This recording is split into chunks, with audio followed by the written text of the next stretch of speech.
Hey guys, Mohan here with another video, and this one is about one of probably my favorite lessons from Dan Pena. Let's get to it. So hey, if you're new to this channel is all about me sharing, documenting my journey in the world of QLA, especially in growing by acquisitions. So if you have a business, I'm here to show you how to buy another business in your sector or complementary business and ideally become the biggest player in your industry so you can then sell it or just continue to own it as an owner investor and not as an owner, operator or manager who's doing the repeatable day-to-day stuff, but you have a management team to take your role. So this is me sharing, documenting my journey.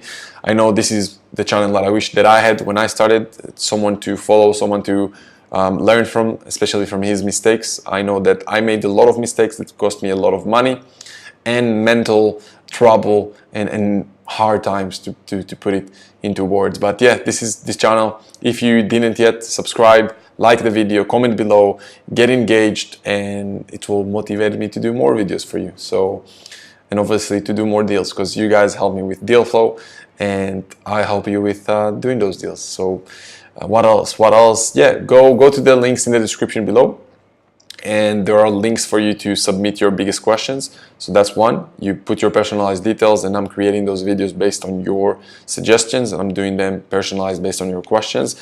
And there's a link for you to join our free Business Mind Mastermind. So do that right now if you didn't yet. And right now, let's get directly to today's lesson. And I'm quoting Dan. The lesson is, fear is false expectations appearing real. And I fucking love that sentence. Here's the thing, guys.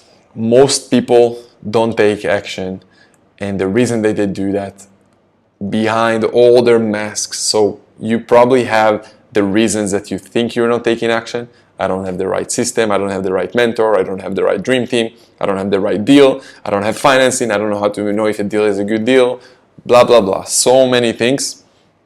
In the end of the day, it all comes down to fear, because if you weren't afraid, if you really believe that you deserve it, you would find a way to get that mentor. You would find a way to pay him, to work for him for free, to be a slave, to learn, to do whatever it takes to find the system, because system is only 10 or 20%.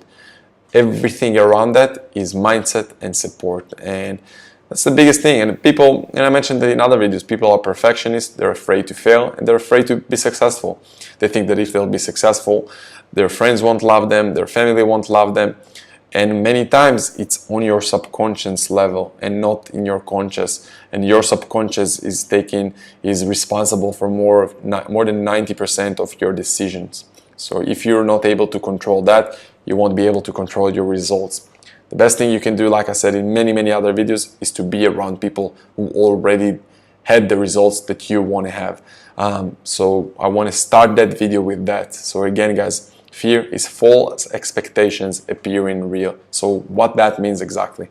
And it comes down to people afraid to take the action that will lead them to results. They're afraid to call the business owner. They're afraid to look at the number. They don't even know how to look at numbers. They're afraid to talk to brokers. They're afraid to make an offer.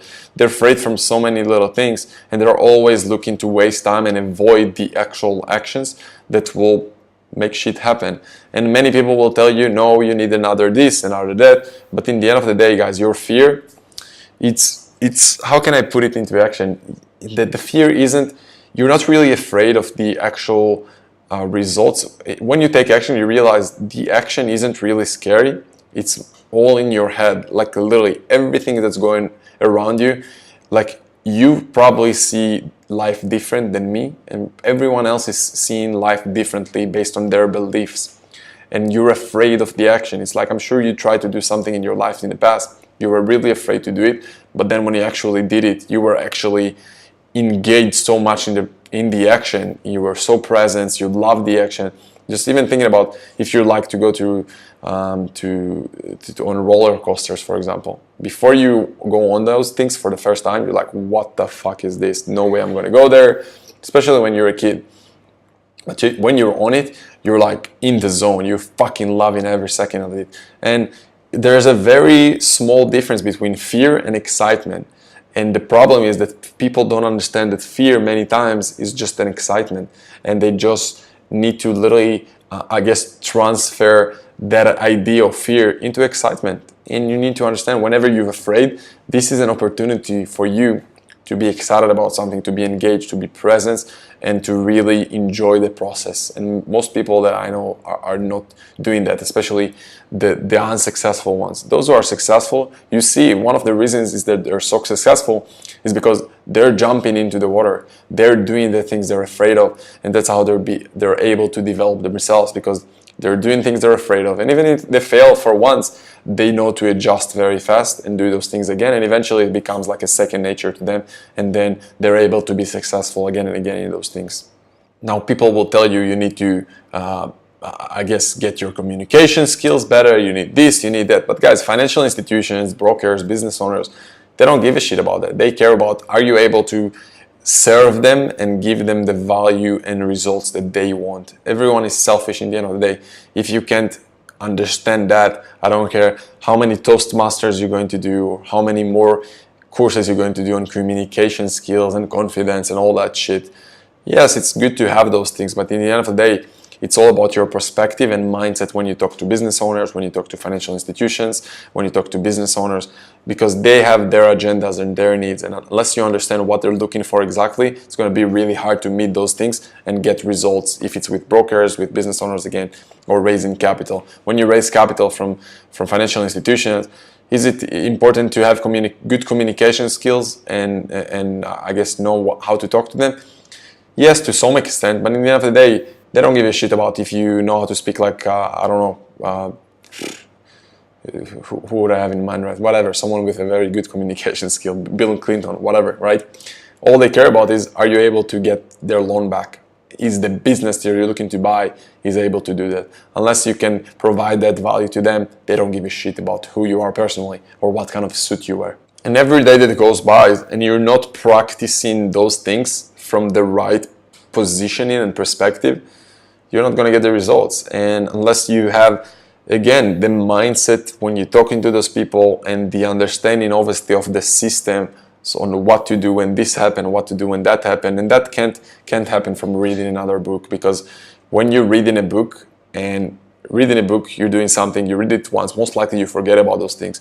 It's critical when you take in action, and when you take in action, you need someone who did it to bring his lessons from the hundreds of deals that he did before, and then tell you, hey, do this, do that, or whatever the fuck I'm saying. I hope that makes sense, guys. You need someone with experience to show you exactly what's going on, because some information you saw in a video or read in a book 2 months ago won't help you. You will forget about it, and you probably won't even have the certainty to go through those actions without someone who actually was there already, especially in those big deals. When we're looking to buy businesses, multi-million-dollar businesses, is going to be really, really hard.